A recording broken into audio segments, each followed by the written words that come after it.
And the point is to exemplify and expose why we're so good at what we do in order to attract the clients that we want, not the clients that we are getting. We have a lot of opportunities. We have a lot of social media. You know, there's an old saying, if you try to capture everyone, you capture no one. The first thing about branding, clarity. Don't worry about triggering people. If you're doing your job well, you're gonna trigger someone. What's up, everybody? Welcome to another episode of the Reside Platform Podcast. And I'm excited today. We have a special guest. And Steve, you're the first guest on this episode. We've done over 55, 60 episodes that has not been a real estate professional person. So if you're the first, dude.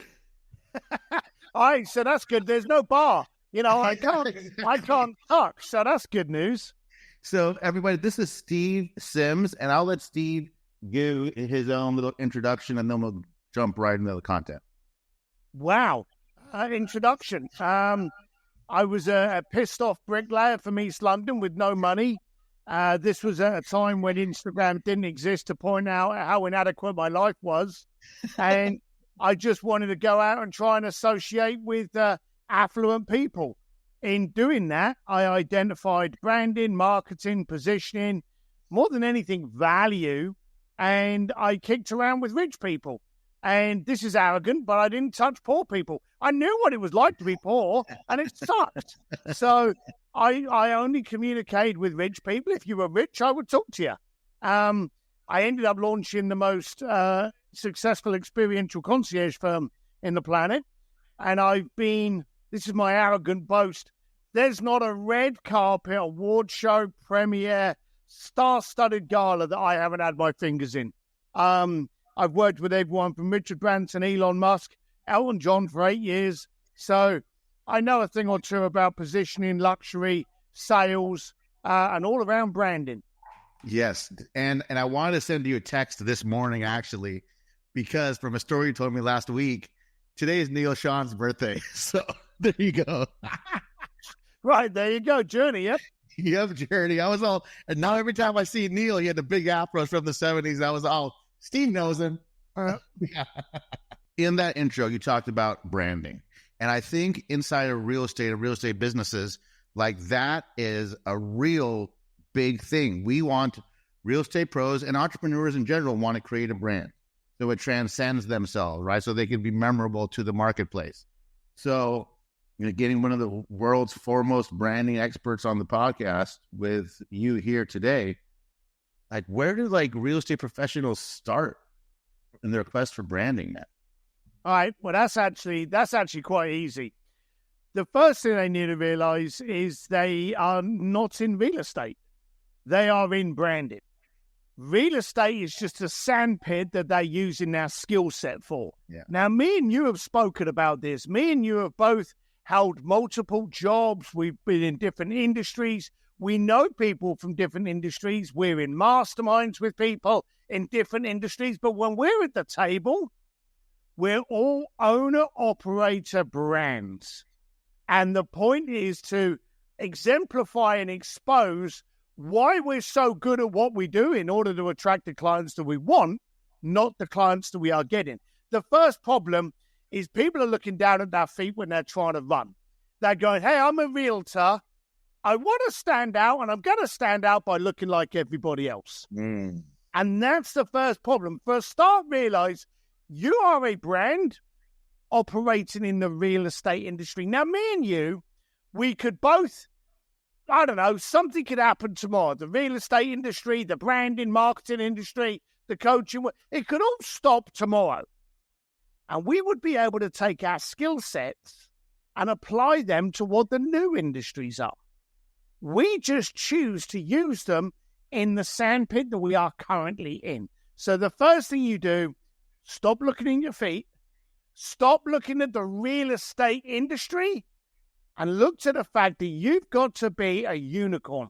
You've got to stand out in whatever industry you're in.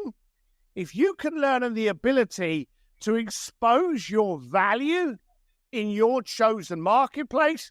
When your marketplace hits the shitter or you decide you don't want to do it anymore, you can take those skills into the new arena. Dude, I love that. You're speaking to me like not only literatively, but figuratively too. Because yes, that's kind of like part of my story is I figured out how to stand out and brand myself and get out there. And, you know, you mentioned something about social media while we were talking. You said you didn't have Instagram back then. I don't know what you did with all your time. Maybe talk to people. I don't know. Now, yeah, did cool shit. With social media now, we have a lot of assets at our fingertips, right? I mean, like, what's kind of like the branding play around social media? All right. We have a lot of opportunities. We have a lot of social medias. I was talking to a friend of mine the other day who's a social media god. He said to me that there's over 500 social platforms on any given day. We can only name about 7. Sure. You know, so the Facebook, Twitter, LinkedIn, but there's loads of others that start on a Monday and go bankrupt on a Friday. So there's so many trying to get into that world. The bottom line of it is there's a lot of noise. Now, when you're branding, you've got to understand 2 things. You've got to understand, first of all, who's your audience? You know, there's an old saying, if you try to capture everyone, you capture no one. So is your audience families with 2 kids moving from outside of the area? Or are they single couples with no kids yet looking to get kids? Know your audience. That's the first thing. We all know that. Steve, that's boring. We all know that. Move on. Here's the second thing that a lot of people don't pay attention to. Know the temperature of the room you're in. Now, when you're a speaker, when you go on stage, you check out the audience before you go on. Are they laughing at the jokes? Are they involved? Are they all sat there with their laptops and they're just working away on their laptops and not really paying attention? Know the temperature of the room. Well, if we ask ourselves that about our audience today, we can ask about the temperature. What mood are they in? Now, you think about it. We're in a political year. This is the year where every news night is going to have politics in it. Every social platform is going to have a political agenda. Every news site is going to be talking about politics. Now, bear in mind, we've got that just coming off of the wars, and we're not even out of the wars, but also coming off of COVID. You know, and COVID gave birth to so much cynicism and controversy that we became very suspicious. So if you think about the planet today, we're suspicious, we're skeptical, we're concerned. So in which case, there's a lot of lack of clarity. The first thing about branding, clarity. Don't worry about triggering people. If you're doing your job well, you're going to trigger someone, you know? Sure. The bottom line of it is you've got to be crystal clear. I do this. Do you have a headache? Take aspirin. You know, do you want to smile? Take a Coke. You know, just all of these kind of adverts had very simple branding. If you think about Apple, you think about Nike, probably the best. Just do it. Yeah. Nike, just do it. So clarity is in everything about branding because today's world is very noisy. So you want to be crystal clear. There's a difference between being easy to understand and impossible to misunderstand. Love that. The other thing that people do wrong is they pick and choose the branding. They pick and choose the social platforms. Oh, you know, I do this on Facebook, but I don't do it on LinkedIn, or I don't do Twitter, but I do this on Instagram. You don't know, because when you signed up for Instagram, your Instagram page, and I'll pick on you, when you opened up your Instagram page, okay, how long from opening up your Instagram account did you get the Instagram manual on what you could post, when and where and how? Sure, never. Yeah, never. You never did. But how many people turn around and go, well, I post this on Facebook, but, I don't post it on LinkedIn, because LinkedIn's the professional network. Yeah, right. If LinkedIn didn't exist, how would the Indian website designers contact me? You know? So the bottom line of it is there's all of these stupid rules out there that people have made up in their heads. Now, here's the thing to prove how absolutely accurate I am. If you look, and I want you to do this. Everyone listening, do this. On a laptop, not on a mobile, not on an iPad, on a laptop or on a desktop. Open up every single one of your social accounts. And the first question you should ask, is my bio the exact same on every account? Is my picture the exact same on every account? If it's not, why not? Because people turn around and they go, oh, well, LinkedIn's more professional. So on LinkedIn, you're leaning up against a pile of books that you're never going to read, or leaning up against a car that you rented for that day. Sure. And on Facebook, you're sitting in a tub with a cocktail with a bunch of girls around you because it's gone wild. The dumb thing is, you think you have to be a different person on each social platform. But let me ask you this. Is Ford different on LinkedIn than it is on Facebook or Twitter? Is Apple different on Instagram than it is on Twitter? All of the major successful brands are easily identifiable. Why? Because they're the same everywhere. The consistency. Are you? Dude. So, you're just smashing a belief that I had already had smashed about 2 months ago, right? As to where we post on every social platform, multiple places, multiple of the same channel, multiple LinkedIns, and my profiles would be different. My pictures, my bios would be different because I thought that this is what I needed to say on X. I thought this is what I needed to say on LinkedIn. Yep. So just recently I went and changed them all. Yeah. And I changed the picture to make it all. I had a fun picture on X, like a stupid picture on X, and a professional picture on LinkedIn. This was just a couple months ago that this got changed. Right. So I mean, yeah, that's easy stuff too. Now, since we're talking about the differences on social media, do you think it's different? Do you think it's important to try to use different copy on different platforms or keep it the same? Same. Easy answer. Same. Whatever you post on Facebook, post that on X, post that on LinkedIn. Because are your clients changing their behavior on different platforms? No, Now, there are certain platforms, like if your target market is mature women, sure, okay, what social platform should you be on? Probably Facebook. Pinterest. Pinterest is the number one social platform I should know that, for mature women, okay?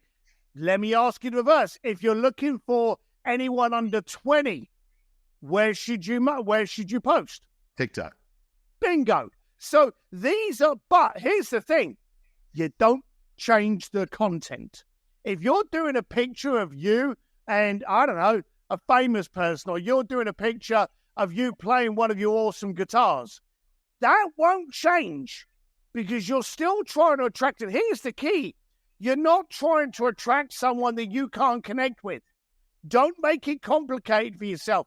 Don't write a paragraph in Russian and all of a sudden you're getting all of these Russian leads and you can't speak shit Russian. Sure. Right? You've made a mistake. So by you being the person, and this is what I do, I am me on every single platform. And if I'm doing a video on TikTok with the exact same video is going to go on my Steve D. Sims channel on Instagram, because I want to attract those that I can connect with. And if my tonality, my voice, my speed, my tempo, if any of me pisses you off, I don't want to change myself to attract you, only to realize in 6 months' time that we should never have been chatting. Sure. Because regardless of I'm just getting all puzzled, like a puzzle coming up in my head, man. Because you're looking for your avatar client regardless of where they are. 100%. And you may have someone, you see, you also, if I said to you, hey, you've got to follow me on Facebook. Well, maybe you don't like me being so bossy. Maybe you're going to go, well, I'm going to check him out on TikTok, And if I'm a different person there, then that's going to confuse you. And no one confused is ever going to give you that credit card. Yeah. But here's the other thing. We spoke about that mature woman earlier, didn't we? And Pinterest. So let's say, for argument's sake, there's a video of me going, I don't know, I've had too much coffee and I'm going mad about something on a video, and it's on TikTok. And that woman sees it and she turns around and she says to her, I know, her son or daughter, hey, you should check out Steve D. Sims. You know, you look at this video. The first thing is you don't want to tell people where they should go. So I am Steve D. Sims on every single platform. It's not, hey, I'm Steve D. Sims _13 here and the real Steve Sims. I'm Steve D. Sims. Now, originally, when I started, I couldn't get Steve Sims everywhere. I could get it in a lot of places, but not everywhere. The second I added my middle initial, I got it everywhere. Okay? So I can literally go on stage and go, hey, if you want any more of me, Steve D. Sims, wherever you consume your media. Now, if the mature lady is telling her young kids that they got to tune into me, she wants to be so comfortable, and I want her to be so comfortable that just by saying, hey, check Steve D. Sims out, that no matter where they go, they get me. Dude, I love that. That's great. Everybody listening, watching, like, that is so good. As soon as we get done here, I'm going to go through and make sure all my stuff is the same. Because that really speaks to me, man. That really speaks to me. With the brand, do you think it's important to have like some sort of elevator pitch on yourself that you can say about the business that's not like some, hey, I'm Suneet, I'm a realtor, right? Like, you're not going to stand out if you say that. Yeah, you need to have an identifier. When I ran my luxury concierge firm, people used to say, what do you do? And I would say, I make your next cocktail store more interesting. And of course, the trouble is with bios, people think a bio is there to answer what it is you do. It's not. It's to instigate or provoke a conversation.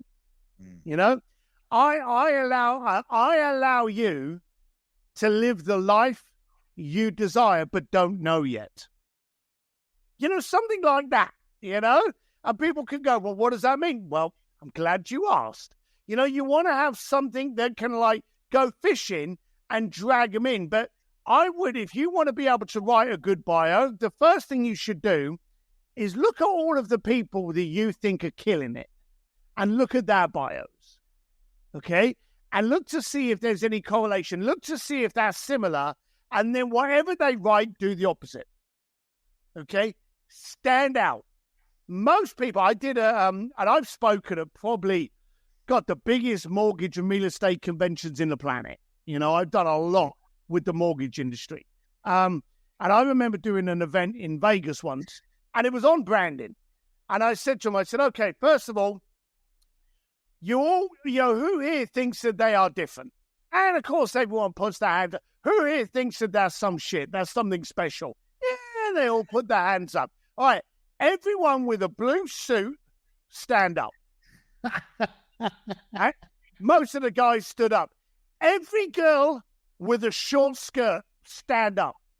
And like half the audience of the ladies stood up. I said, you're trying to stand out by the first thing you do is fit in. You look like everyone else. You know, you can't stand out by first fitting in. You've got to look at your industry and go, what are people doing differently? See, I look at a lot of realtors and I look at their pictures and their profiles and their websites and their socials, and I'm confused as to whether or not they're in real estate or soft porn. Sure. It's very confusing what they're trying to do. Now, as a married man with 3 kids, I want to buy a house. I don't want to date you. I want to know you're the person that can solve my problem. And when you can establish that you are the solution to someone's problem and question, guess what? They don't care what you look like. Preeminence. Every time. I did not get where I got today by my stunning good looks. It just helped. Sure. So, I mean, in like the real estate game, how do you demonstrate that you can help somebody with your brand, right? Like, is it about what you stand for? Okay, so look at your social. Now, I always pick on social because it's free. The only thing it takes you is effort, okay? Sure. But let's say, for argument's sake, you are a realtor at Wisconsin. Sure. Okay? I say that because I've never been to Wisconsin, okay? Me neither. Right, so let's pick on Wisconsin, okay? How about you do a video and you go, hey, I had a client this morning who asked me these questions about moving to Wisconsin. These are the 3 questions they asked, and here are the 3 answers. Question 1, answer question 2. You're providing information. There's no pitch.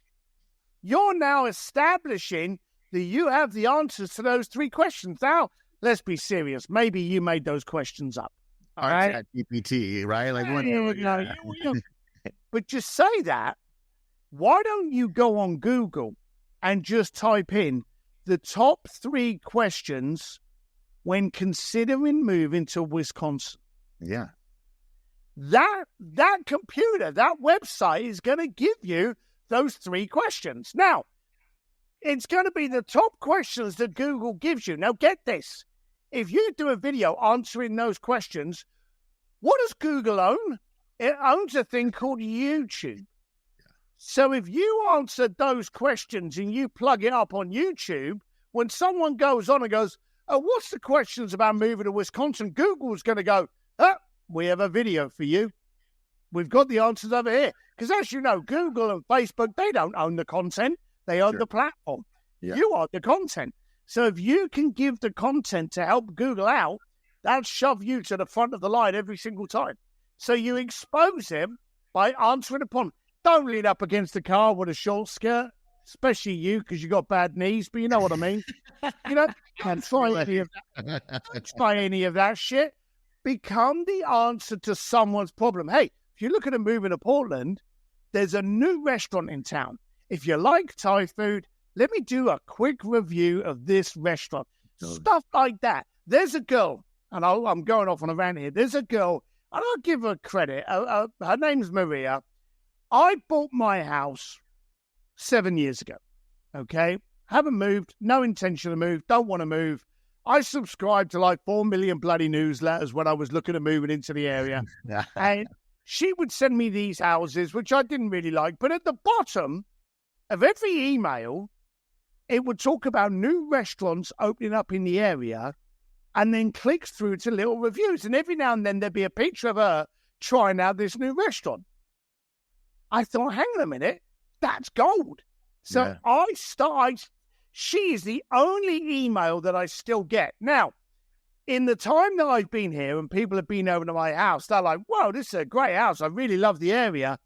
I have forwarded Maria's emails to them about the area. And I know she got a couple of sales off me. That's great because she's talking about the area. And that's like your news source, not your newsletter. Yeah, exactly. So she's actually out there going, hey, if you're thinking of moving into Wisconsin, there's a new theater that's just opened up. If you look at Wisconsin, there's a new Thai food. Wisconsin has street markets that you wouldn't believe. Just stuff like that makes me want to get into the area. But now, who am I looking at as an authority on Wisconsin? Yes. Dude, super. Like, that's so powerful. And yes, like you can't and I learned this. Real estate or any like specific content about something boring, like real estate is like, you don't give a shit about ever moving again. Like, you're not looking at the houses unless you see like a nice one, right? Just to check out the picture for 10 seconds, but you care about the damn restaurants because you like to eat. Yep. Everyone likes to eat. Yep. Yeah, that's great. And, I think with social media too, man, and like you already said this, it's free. If you are leveraging it, just tell me you hate money instead. Do you know, I've often said to people, how much does it cost you to set up a social account? And people obviously go, well, it doesn't cost me anything. I'd say, how much does it cost you not to? Yeah, dude, right? What about when people, because then the next comment is, and I deal with this a lot, is, well, I don't know what to post. You talked about looking up questions about local stuff. Yeah. What are some other ideas that you can share you think that will have worked for all the people that you work with? All right. So we've already given you one answer. You know, just go on to Google and type in a problem. You'll get 10 answers and do a video on each one of those answers. There's 10 pieces of content. Yep. But people want to know that you're an authority. But let's be serious. They also want to deal with people that they like and can relate to. Okay. Sure. So if you have a dog, show pictures of your dog at the spa getting cleaned. Sure. If you are, here's a perfect example. You, all right? Okay. You're a great character. Okay. But there's all of these beautiful guitars behind you. And when we started this, what was our conversation about? It was about your guitars. Yes, sir. Right? I can't play the guitar, but I have a great admiration and desire and love for the beautiful vintage guitars. So as far as I'm concerned, if I'm going to reach out to someone, well, shouldn't I reach out to my buddy that loves guitars? Because I love guitars. Sure. So in my stuff, whenever I do my social, you'll see me on motorbikes and you'll see me hanging out with my family and you'll see me riding with my son. Well, if you have a son and you have a shared hobby, we're now relatable. If you like motorcycles and Californian scenery, then we're relatable. If you have a wife and love hanging out with your wife at restaurants, now I'm relatable. So try and show your world so people can make the decision, is this someone that I want to deal with? Yes. Dude, you do such a good job of that, right? Like, I know you like old fashions. I know both you and your son Henry like good coffee. Like Henry loves some good coffee, right? Like coffee nut. He's an addict. Yeah, he's an addict. But like, these are things that I know about you, and we're friends because we can relate to each other because I like a lot of the same stuff too. So, dude, that's magic. I want to switch gears on you for something more selfish than anything, because I also know you as a great, person that helps people with public speaking and doing presentations and that stuff. And I know that our good friend Qasim Aslam, who will be on the podcast, I think he might be next. He worked with you on that and he's doing great. Mm-hmm. So coach me, Steve. Tell me about public speaking. I hate it for a start. Okay. Which is the way at it, dude. I guess I'm good at it, but it doesn't mean that you have to love it. Sure. I realized that in order for me to get my branding company out there, to help the sales of my book, to help my coaching program, my community, I needed exposure. Well, exposure, you can get exposure from podcasts, but you think about it. In 2001, okay, if I had to come to you and I'd have said to you, hey, look, I'm going to ask you, do you want an article in Forbes? Yeah. What would you have said in 2001? Yes. But you now know today that you can buy an article in Forbes. Yeah. So if I came to you today and I went, hey, I can get you an article in Forbes, how excited would you be today compared to 2001? Oh, I would not give a shit. I get an email every day. Yeah. You would have kept. Now, in 2001, if I'd have said to you, whoa, let's forget the Forbes article, I can get you on a podcast. You'd have said to me, what the fuck's a podcast? Yeah, exactly. But today, if I said to you, hey, I can get you on Joe Rogan's podcast, you'd be excited. Yeah, hell yeah. You see, media is a constant changing ocean, okay? The Today Channel, the morning news. Well, most of us stream TV now, and we don't get those morning news channels anymore. Yeah. So the newspapers, we don't read a newspaper. We check everything out on Apple News, and that's good enough. Yep. So, but it's still media. But the one platform that has got bigger and bigger and bigger over the years, and especially during COVID, because they couldn't do it, was a live stage. Yes. Now, there's nothing more powerful than having someone go, and our next speaker is one of the greatest real estate professionals in America. The entire audience think you are God before you've even walked on stage. Yeah, right. And I recognize that, but I had a problem. One, I don't like people. Two, I don't like the attention of being on stage. Yeah. And three, I'm an introvert. Sure. I like to sit in the corner. You know this. I like to sit in the corner with my old-fashioned and have a conversation, but I'm not a social butterfly. I don't like to bounce around the tables, but I realized that that was where the attention was. So what I did was I actually got myself a speaker coach. Well, okay, that's good. Teaches me how to be a great speaker, but unless I'm booked, who cares? Sure. You know? So I reverse engineered it. How do you get on stage? And I started asking event producers, event coordinators, and I started reverse engineering it. And now I can get a mediocre speaker on a brilliant stage because I know the system. And so that's what I focused on. And I focused it on me. And I actually run which is weird as hell, I run a speaker training program, which is just, it's like me being your hairdresser. It's just, that's a weird thing. But I train that because I know what people need to do to get onto the stages and to get that attention. And I did it for me, and I thought to myself, if I can do it, I wonder if I could train other people to do it. So I started doing it, and I realized there was a system, there was a structure and a strategy. And as you mentioned, Carson and I think probably about 200 other students so far have gone through this system, and it works. And that's the only reason I do it. Yeah, I mean, even someone like Carson too, who's more of a quiet person typically, right? Like he was able to come out and, share a message and be impactful and, touch people's lives. What kind of framework have you seen? And this is very selfish, right? Because I always think of Russell Brunson or Jason Flatian, hook story, kind of like an epiphany bridge. And then if you have an offer, put it there. Do you have any kind of formal format that you like for speaking? It's not a one shoe fits everyone. Okay. So everyone has to work on their thing. But the one thing that I always do is I come out with a wow. That's the first thing I do. And then I turn that wow into relatability. Okay. You see, it's no good me coming on stage and going, hey, I'm a multi-millionaire and I have 50 motorbikes and a house up in the hill. What do you fucking care? Yeah, right. But if I turn around and go, hey, I'm a multi-millionaire and I have everything I want, and in the next 30 minutes, I'm going to show how you can have the exact same.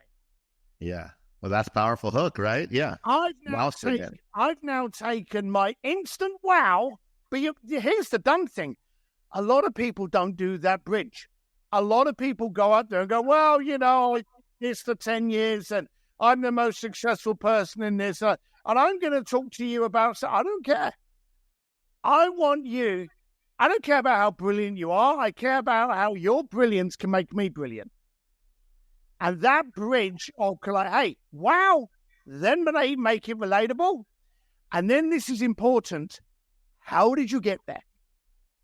It's like getting financial advice off of someone that won the lottery. Sure. They got lucky. They bought a ticket, Yeah. And the other classic example is like these fitness videos done by supermodels that have never been over 100 pounds in their life. Sure.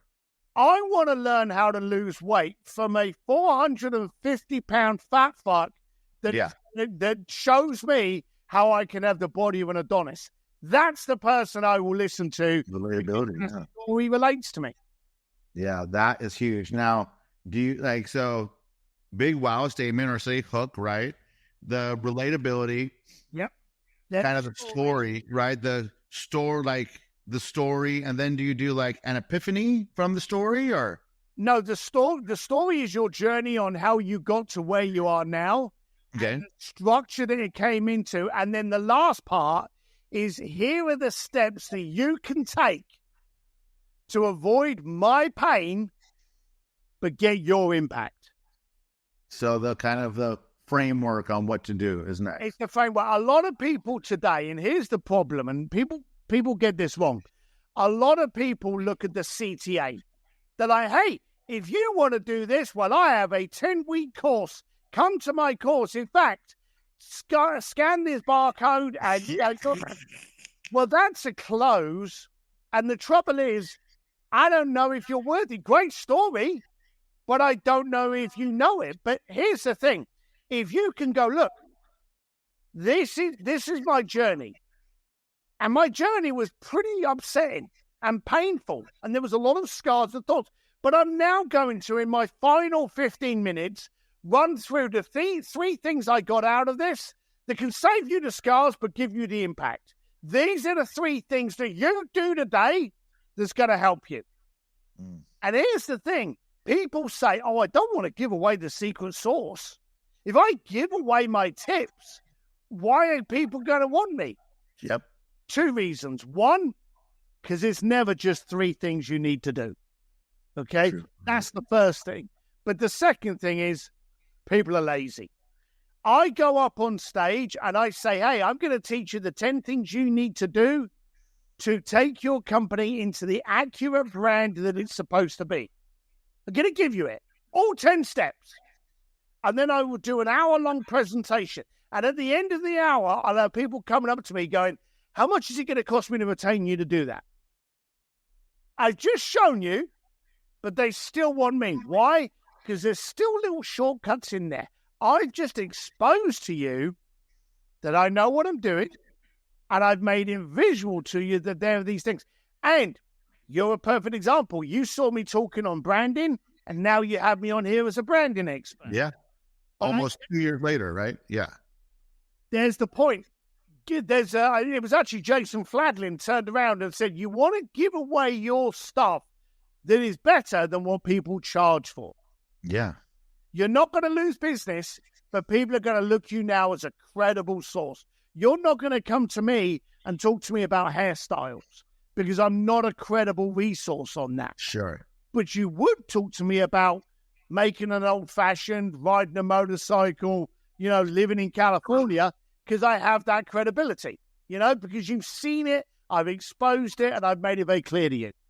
I love that. And I mean, what you said, what Jason said about, giving away your best stuff. Look at Hermosi. Gives away everything. You think it's working for him? The best people do. And do you think people have watched him talk about it and then gone, no, I'm not going to buy the book? Yeah, never. No, people are like, wow, I've got that. What more is there? I must buy the book. Yeah, and you can get the book for free on the podcast by listening to it, right? So it's perfect example. And I think that's also like the Frank Kern thing too, right? Like it's Kern, Roland Frazier, Jay Abrahams doing it. Yeah. No, it's a very, very smart win. When you're literally just attracting people to get into your sandpit, and it's a lead magnet. It's a fantastic lead magnet. Yeah, it's like organic, lead magnet, right? Now, with the CTA, because this is where I have the problem, and maybe I don't have a problem, but I think I do. I'm on stage. Yep. What's my CTA? That way I don't sound like an asshole, Steve. Okay. You've had me up here now for 45 minutes, and I've thrown a lot at you, and quite frankly, you probably missed a lot of it. So I'm going to make it very easy for you. Visit this website, and it's got a PDF on everything I've just got. It's got nothing, no sale, and this is important because the event producers will check this. All right? So you go, hey, go to stevedsims.com/ and I'm making this up now, guitar, and I will have the 10 steps on there of the best methods for you to pick a perfect vintage guitar that will escalate in value over the years. No hook, no follow-up, just go and get it. Now, they go there, the event producers will check it out, sure, and they'll see that there's no links on there, there's no links to purchase your, there's none of that. But me and you both know if they've gone to my website to get that guitar PDF, they're going to backtrack to the rest of the website. And now if they like me enough, they're in my sandpit. Yes, dude. I like that. And I love how you tied it in. I didn't even see it till about 5 seconds in. I'll give you an even better one. Okay, good. I'll give you an absolute beauty. So I have a QR code, okay? And I do this. I walk on stage and I go, look, I'm British, so I've got a funny accent and I'm going to be speaking fast for the next hour. And quite simply, you ain't going to be able to write all of this gold down. You just are not. So what I want you to do now is get your phone out, take a picture of this QR code, and I will send you this PDF. You will get this PowerPoint, okay? No sale, but I will physically just email you the entire PDF. So take a picture, and I delay it. I go, right, has everyone done that? Right. Now get your eyeballs up here because you're going to get the PDF. You don't need to take notes. Now, of course, they've scanned the code. It's asked for their email for me to send them the PDF. I send them the PDF, but then what happens? They then contact me going, thank you. And I go, what was the top thing you got out of my conversation? Love it. Bang, you're in it. Love it, dude. Yes, I am going to implement both those things. So this was a lot of fire, and you did go over a lot of stuff, and I'm sure that people do have a lot of questions. So, and you have a book. Can you talk about the book? Do you have how many books do you have? I have two. I have BLUEFISHING, the Art of Making Things Happen. And Okay. my latest one that came out in October last year is called Go for Stupid, the Art of Achieving Ridiculous Goals. And you can actually get that for free if you go to goforstupid.com. I did an audio version, but rather than doing an audio version stuck in a box, I borrowed a friend's studio. So I actually recorded the entire thing in their studio. So we ended up with all of these videos. Oh, cool. And then we thought, we give them away. So if you visit goforstupid.com, you can watch me read the book to you for free. Wow. So goforstupid.com. And if anybody wants to follow you and they didn't pick up what you said earlier, where do they go? I'm sure it's not hard. Steve D. Sims. Don't forget the D for dashing. There's only one M in Sims. SteveDSims.com is the website. Any social platform, Steve D. Sims. But if you do visit me on any platform, send me a message and let me know you heard about me from this amazing podcast. Yes, dude. Steve, this was so good, both, I think, for the viewers and listeners and for myself personally. I love when I'm able to do a podcast and learn a bunch, and it just always blows me away when I'm taking my own notes. So everybody, make sure you go follow Steve. I do. I look up to him. He's taught me a lot in a short amount of time. So check out Steve D. Sims. And I hope you got something out of this podcast. I know I did. If you did, click like and subscribe and share with a friend, and we'll see you on the next episode.